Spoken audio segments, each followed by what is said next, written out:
kelasnya ada 25 orang murid.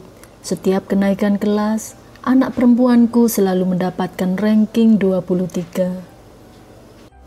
Lambat laun ia dijuluki dengan panggilan nomor ini. Sebagai orang tua, kami merasa panggilan ini kurang enak didengar. Namun anehnya anak kami tidak merasa keberatan dengan panggilan ini. Pada sebuah acara keluarga besar, kami berkumpul bersama di sebuah restoran.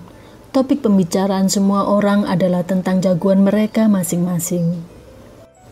Anak-anak ditanya, apa cita-cita mereka kalau sudah besar? Ada yang menjawab jadi dokter, pilot, arsitek, bahkan presiden. Semua orang pun bertepuk tangan. Anak perempuan kami terlihat sangat sibuk membantu anak kecil lainnya makan. Semua orang mendadak teringat kalau hanya dia yang belum mengutarakan cita-citanya. Didesak orang banyak, akhirnya dia menjawab, "Saat aku dewasa, cita-citaku yang pertama adalah menjadi seorang guru TK, memandu anak-anak menyanyi, menari, lalu bermain-main." Demi menunjukkan kesopanan, semua orang tetap memberikan pujian. Kemudian menanyakan apa cita-citanya yang kedua. Dia pun menjawab, "Saya ingin menjadi seorang ibu, mengenakan kain celemek bergambar Doraemon dan memasak di dapur, kemudian membacakan cerita untuk anak-anakku dan membawa mereka ke teras rumah untuk melihat bintang." Semua sanak keluarga saling pandang tanpa tahu harus berkata apa. Raut muka suamiku menjadi canggung sekali. Sepulangnya kami ke rumah, suamiku mengeluhkan kepadaku, apakah aku akan membiarkan anak perempuan kami kelak hanya menjadi seorang guru TK? Anak kami sangat penurut. Dia tidak lagi membaca komik, tidak lagi membuat origami, tidak lagi banyak bermain. Bagai seekor burung kecil yang kelelahan, dia ikut les belajar sambung menyambung. Buku pelajaran dan buku latihan dikerjakan terus tanpa henti. Sampai akhirnya tubuh kecilnya tidak bisa bertahan lagi terserang flu berat dan radang paru-paru. Akan tetapi hasil ujian semesternya membuat kami tidak tahu mau tertawa atau menangis. Tetap saja ranking 23. Kami memang sangat sayang pada anak kami ini. Namun kami sungguh tidak memahami akan nilai sekolahnya.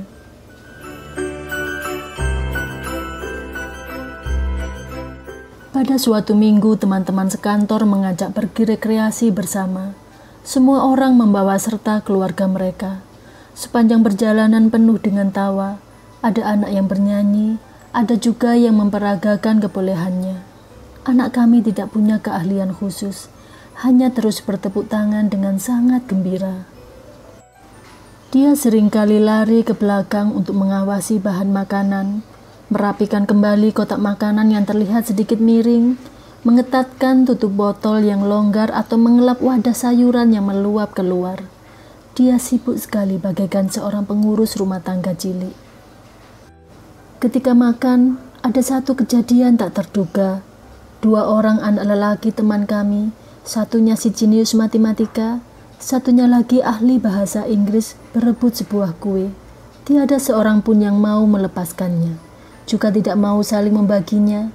Para orang tua membujuk mereka, namun tak berhasil.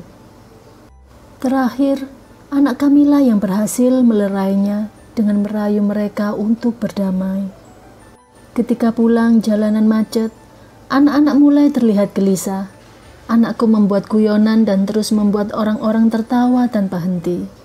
Tangannya juga tidak pernah berhenti. Dia mengguntingkan berbagai bentuk binatang kecil dari kotak bekas tempat makanan. Sampai ketika turun dari mobil bus, setiap orang mendapatkan guntingan kertas hewan sionya masing-masing. Mereka terlihat begitu gembira.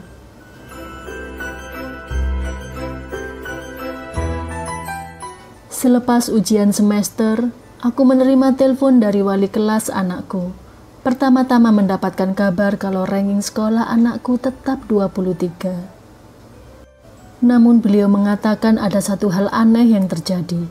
Hal yang pertama kali ditemukannya selama lebih dari 30 tahun mengajar. Dalam ujian bahasa ada sebuah soal tambahan, yaitu siapa teman sekelas yang paling kamu kagumi dan apa alasannya. Semua teman-temannya menuliskan nama anakku.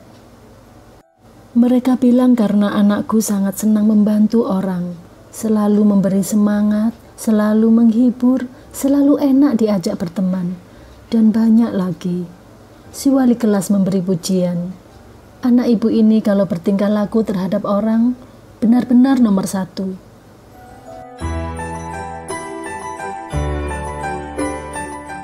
Aku bercanda pada anakku, suatu saat kamu akan jadi pahlawan. Anakku yang sedang merajut selendang leher tiba-tiba menjawab. Bu guru pernah mengatakan sebuah pepatah, ketika pahlawan lewat, harus ada orang yang bertepuk tangan di tepi jalan. Ibu, aku tidak mau jadi pahlawan. Aku mau jadi orang yang bertepuk tangan di tepi jalan. Aku terkejut mendengarnya. Dalam hatiku pun terasa hangat seketika. Seketika hatiku tergugah oleh anak perempuanku. Di dunia ini banyak orang yang bercita-cita ingin menjadi seorang pahlawan. Namun anakku memilih untuk menjadi orang yang tidak terlihat, seperti akar sebuah tanaman, tidak terlihat, tapi ialah yang mengokohkan. Jika ia bisa sehat, jika ia bisa hidup dengan bahagia, jika tidak ada rasa bersalah dalam hatinya, mengapa anak-anak kita tidak boleh menjadi seorang biasa yang berhati baik dan jujur? Semoga bermanfaat cerita inspiratif anak sekolah yang mengharukan ini.